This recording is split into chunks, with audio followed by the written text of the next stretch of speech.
Tahun 2002 udah lewat 4 bulan, Januari, Februari, Maret, dan April. Ya, sekarang kita masuk bulan April, di mana di sini juga bertepatan dengan bulan Ramadan. Ya, di mana bulan Ramadan ini gak cuma sekedar bulan yang penuh dengan keberkahan dari segi pahala dan amal kebaikan, ya, tapi juga orderan buat Anda yang sekarang jualan dan laris manis gak karuan pastinya. Ya, seringkali muncul nih pertanyaan, di tahun 2022 ini kita mending mana? Kita mending bangun bisnis sendiri atau kita jualan produk orang lain?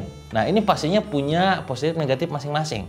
Nah, kalau saya nanya ke Anda sekarang, kira-kira Anda jawabannya apa? Silahkan Anda komen di kolom komen ya. Kalau saya ditanya seperti itu, bagaimana saya memilih? Akan saya tentukan tergantung dengan goal saya. Jadi katakanlah saya menjadi Anda. Ya, katakanlah saya sekarang punya utang di angka misalkan 100 juta. Kalau saya punya utang 100 juta, maka saya akan berorientasi pada yang namanya cash. Saya tidak peduli dengan yang namanya gengsi, saya tidak peduli dengan yang namanya brand.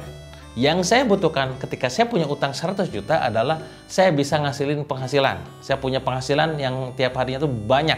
Kenapa? Goalnya sederhana, bisa beresin utang. Maka inilah yang akan saya pilih. Yang akan saya pilih adalah saya berjualan produk orang lain. Kenapa saya berjualan produk orang lain? Karena saya tidak peduli lagi, tidak harus disibukkan dengan aktivitas produksi barang. Bagaimana kalau Anda menjadi seorang vendor, produsen gitu ya, Anda harus mikirin yang namanya BPOM-nya, halalnya, produksinya, jahitnya, alat-alatnya, tempatnya, gudangnya, pabriknya, dan lain-lain. Banyak, dan itu waktunya benar-benar ngabisin banget. Dan ingat, belum tentu jadi duit.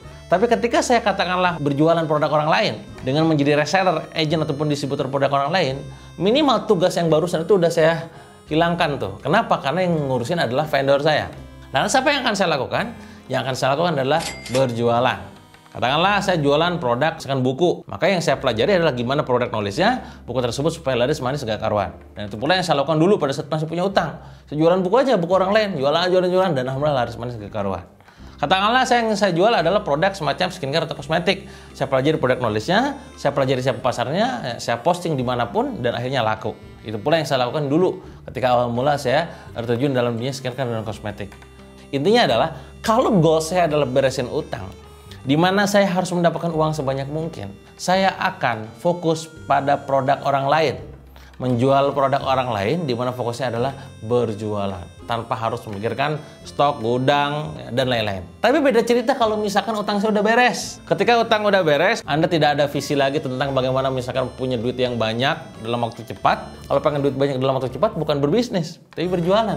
Bedanya apa? Beda. Kalau bisnis itu, kita harus fokus dengan aset. Membangun yang namanya intangible asset, brand, membangun tim, sistem, dan itu butuh waktu. Dalam laporan keuangannya, audited earning. Audited earning itu adalah laba yang ditahan, dan nggak mungkin kita ambil tiap hari. Sementara kalau kita berjualan, tanpa ada laporan keuangan khusus, misalkan katakanlah neraca, laba rugi, dan juga cash flow, ya sudah, saya punya handphone ini saya jual, saya belinya awalnya 10 juta, saya jual 15 juta, misalkan dapat profit 5 juta. Selesai, saya duit banyak dan bisa diambil sesuka saya. Nah, maka poinnya sekali lagi, kalau utang itu udah lunas dan gak ada visi untuk misalkan ada misi untuk bisa memperbesar rekening, memperbanyak rekening, mungkin saya akan bangun brand. Itulah yang saya lakukan sampai saat ini. Ketika saya sudah bebas utang, gitu ya, yang saya lakukan adalah bangun brand-brand saya. Bangun brand A, B, C, D, sampai seterusnya sampai 59 brand. Ketika saya bangun brand, maka akan ada fokus yang bergeser. Kalau dulu saya fokusnya cuma sekedar berjualan, maka ketika membangun brand, saya fokusnya adalah membangun orang, bangun tim, membangun sistem, ya, ngurusin operasional, produksi, dan lain-lain. Tentu ini butuh waktu yang sangat besar, sangat banyak. Pertanyaannya adalah, mana yang siap Anda lakukan? Menjadi seorang pemilik brand, produsen, atau menjadi seorang penjual? Mana yang benar, Kang? Tidak ada yang benar, tidak ada yang salah dalam bisnis. Yang ada adalah konsekuensi. Ya. Kalau misalkan Anda memilih menjadi seorang penjual, katakanlah kesannya kayak kita lebih punya banyak uang, bener ya. Tapi ingat, secara gengsi kita gak dapat. Ya elah, Anda jualan produk orang lain, kan gitu ya. Di sini seakan-akan kita tuh adalah ya pasukannya brand orang, sekaya-kayanya kita tetap kayak ownernya. Katakanlah distributor kita ini, kita jadi distributor, omset kita 1 miliar katakanlah, dengan income kita 150 juta katakanlah gitu ya. Ya tetap aja yang kaya kan vendornya, benar kan? Jadi kita di sini seringkali secara gengsi itu biasanya lu apaan sih? Kayak gitu, walaupun ada duitnya. Tapi kalau misalkan kita jadi brand owner, nah itu kita gengsinya dapat. Lu tuh brand ini gitu punya gue. Walaupun bisa jadi laporan keuangannya itu negatif, walaupun bisa jadi ternyata uangnya gak ada, ya. Karena pada saat dapat duit bangun pabrik, pada saat dapat duit sewa gudang misalkan, baik habis juga duitnya. Maka seringkali kalau saya lagi nyari peluang usaha gitu, nyari pasokan gitu ya, mana yang Anda pilih? Apakah Anda memutuskan untuk berjualan, brand orang lain yang Anda jual, atau bangun brand sendiri? Mana yang Anda pilih?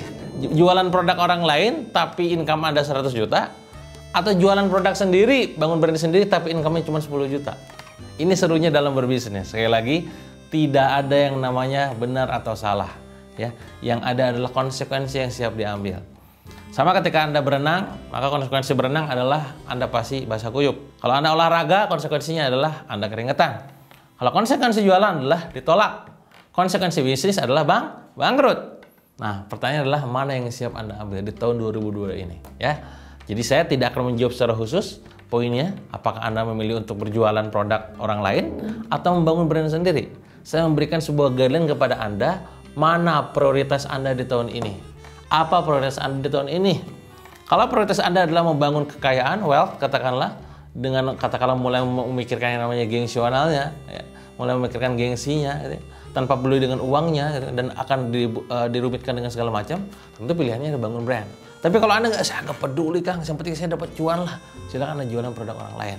Banyak peluang di sana, di luar sana, termasuk dari saya pribadi banyak. Mau jualan produk snack, ada Dewa Snack, ada Sang Dewa, Kiron Makaron, Tela Sparta, dan juga pecah telur. Nanti mungkin dicek di kolom chatnya atau komennya, ada di situ banyak ketika di deskripsi.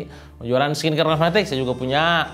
Mau jualan produk apalagi, fashion juga ada. Gitu ya. Ini adalah sebagai solusi buat Anda tuh. Aduh Kang, gua pengen dapat duit, cuman jualannya produk apa? Nih saya sediakan. Atau misalkan, Kang saya udah punya produk. Saya mah pengennya belajar, ya udah belajar di workshop, kelas ataupun di course saya gitu. Intinya adalah sekali lagi tidak ada yang benar, tidak ada yang salah di balik keputusan memilih menjadi seorang pengusaha ataupun pedagang. Poin pentingnya adalah Anda siap mengambil resiko di balik keputusan Anda tersebut. Sudah paham ya? Semoga ini menjadi gambaran guideline buat Anda ke depan dalam mengambil sebuah keputusan di tahun 2002 ini, apakah menjadi seorang pedagang, jualan produk orang lain, atau menjadi seorang pebisnis, bangun brand sendiri. Kalau Anda suka dengan konten saya, silakan Anda like, komen, dan share. Dan kalau Anda punya request khusus untuk bahasan berikutnya, komen aja di kolom komen ya. Semoga bisa bermanfaat buat banyak orang. Sampai jumpa di video berikutnya.